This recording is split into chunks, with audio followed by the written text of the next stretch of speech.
crispy.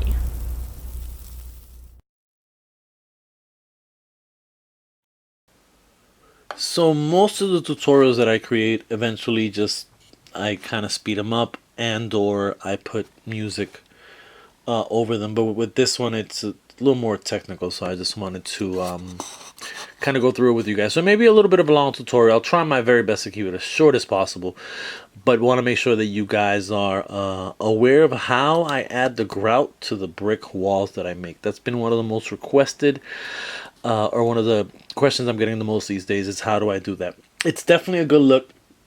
Unfortunately, I don't have an example in front of me of what it looks like when it's done, but after the tutorial we'll see. So what I've done is I've taken two different pieces, cut them up, and as you can probably see, the indentation or the exacto cuts of the bricks rather, is in there already. So what I'm gonna do is widen the gaps up. So what I usually do, and I've probably gone through this before, you know what, let me kind of set this up here. What I usually do is I like to go with the smaller cuts first, because what it allows me to do, and I've mentioned this before in a video, when I go this way, if there was any, if I kind of overstepped it or over indented it a little bit, it'll kind of catch that. So we're just gonna do this real quick, but I did want to show you guys this part because this is very important to laying the grout down once everything is said and done. So just wanted to do about 3 rows while I have you guys here, and then I will turn this camera off and then kind of go to the next level. But again, very important, the grout, it's going to go into these spaces, so you got to make sure that you do this. You can't do it if it looks just like this. You have to make sure that you do that indentation. Alright, so what I did is I took both pieces and I carved the bricks, as you saw, and I did the indentation method of just running the pencil across it. At this point, everybody has a different technique on how they approach anything they're going to paint when it comes to foam border, but just in general. What I try to do is, specifically with the brick, is I go with a black base, kind of an undercolor, and the reason I go that route is because most of what I do is kind of dark and gritty in terms of alleyways and such. So in this particular case, what I did is I painted both pieces black. You don't have to worry about the gap and making sure that you get the black in there, because this grout's going to eventually go there in there anyway. So painted both of these. What I'll do is I'm going to let it dry, and then I'm going to go over it with a brick color, and then and I'll show you guys the paints that I'm using so that you are aware of what I'm using. And if you wanted to go by the same stuff, you know, you can feel free. Usually I stick to a brand of paint.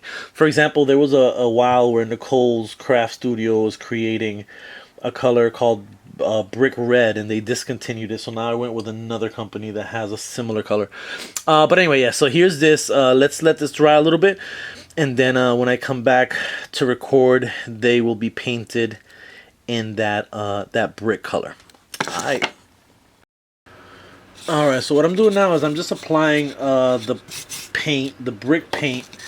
This is a second coat. Normally I go with 2 coats just because most of these acrylic paints are watered down. I don't buy expensive paints. It just doesn't make any sense to me to do that, or for me to do that. So what I try to do is I just try to get the cheaper stuff. But what I like about it is that it is a little watery. So I have to do it twice, and it gives it a better feel for me, or better look for me in terms of what brick looks like. So came with the second coat. What you want to do is, the way I was applying it, you want to make sure that you don't have too much paint inside of the gaps, because that's going to be filled soon. So try your very best. It's just kind of, once you paint it, kind of turn the brush over kind of to the skinny side, and just try to get some of that excess paint out of those spots. Alright, so let this dry, and then we'll go on to the next phase of adding the more. You know what's funny is, and I just want to share this real quick, guys. Whenever you use black, I was saying earlier how the black allows it to kind of give it a darker color. What I wanted to mention is that I recently just did a dial, and it was an indoor warehouse, and I wanted the bricks to be painted. I wanted them to be painted. So I think I went with an antique white. And what I did is, instead of using the black, I just went with that antique white several times. And didn't need the black. The black would have made the antique white look darker than what I wanted it to for an indoor warehouse. So for an outdoor type of brick look, definitely go with that black undertone. I mean, for me it works anyway. All right, I'll be back. All right, so real quickly, just wanted to show you guys what I generally use. So for blacks, you know, it doesn't really matter for the most part, unless your final paint job is black. Then you may have to use a couple coats of any black, or you may want to get a black that's less watery. Nicole's Craft Studio is on the cheaper end. They're usually 59 cents for one of these little guys. This is what I used to use, which is a brick red, again from Nicole's Craft Studio. I can't find these anymore. I guess they're discontinued, so I'm no longer even looking for them. I've tried at like 6 or 7 different AC Moores and Michaels, and to no avail. This is the guy I'm using these days. It's by Deco Art Americana. The name of it is Heritage Brick. So this is what I'm using these days for my brick walls. It's a little bit thicker than this guy, but not that much. And then what I use for the mortar is this stuff here, which is just by DAP. It's patch and paint. It's a lightweight spackling, pretty much. So this is what I use. But what I remember when I first started using this, I would just use it straight, you know, just grab it and throw it into the bricks. But the problem is that this is a white, and usually brick, the mortar, for the most part, it's like a tan color. For some reason, I always go with gray. No idea why. I like gray. I like the way gray and brick looks together. For this particular case, I guess we can go tan. I'll try that out for the first time. So I'm gonna mix some of the stuff from in here together with some paint, and this is usually again, this is what I've been using. So we'll be back in a few seconds. Alright, so I put some in this little art bucket thing. I'm using chestnut, so I'm hoping that the chestnut together with the white of the spackling will turn it into the tan that I'm looking for. I'm going to do a couple of drops, maybe 2 drops. Let's see how that looks. And I'm just using my paintbrush, just the back of it, or the end of it rather. So it's going to be a little tricky because it isn't like liquidy. It's let me see, make sure that you guys can see how I can kind of go on about it. So what you're just trying to do is you're trying to rock this out.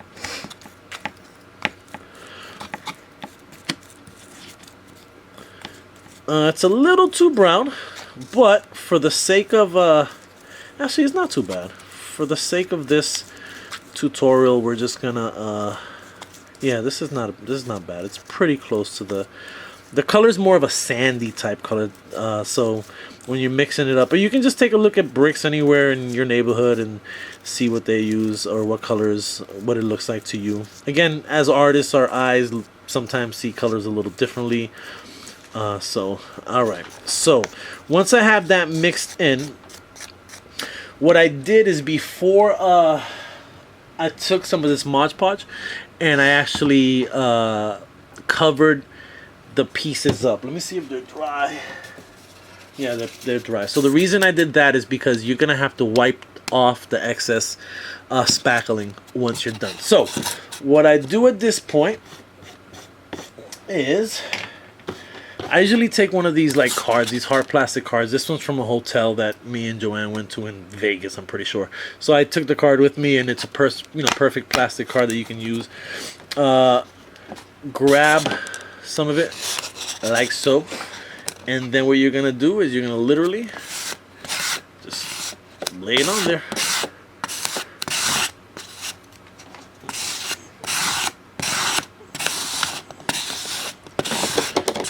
Now, I have done different dials where I don't do all the spackling or all the mortar. What I try to do is just I'll leave some gaps here and there, because naturally bricks are porous, and for the most part, over a long period of time, they'll start to crumble. So the in-between will crumble as well. So as you can see, what I'm doing is I'm kind of putting it on there and then scraping it in as much as possible.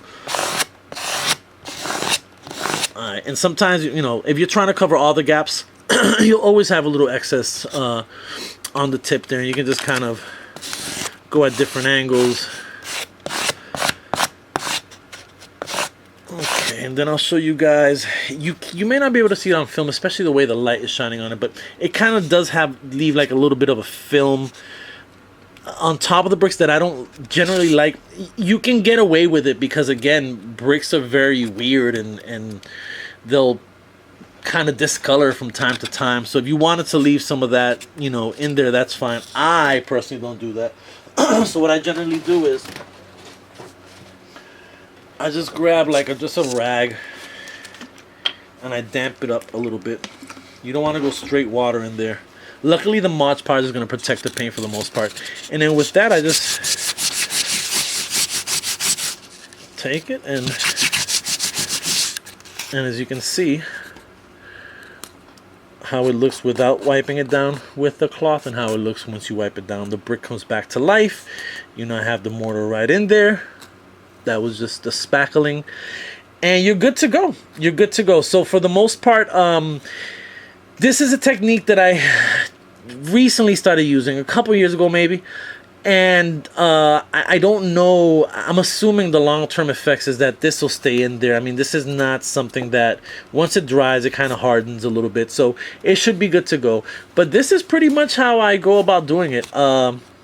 Again, it's everyone prefers a different look. I've seen a lot of dials where people are still not using the mortar for the most part, and then I've seen dials where everyone's using them. I've seen dials where they're kind of white, different colors, different techniques.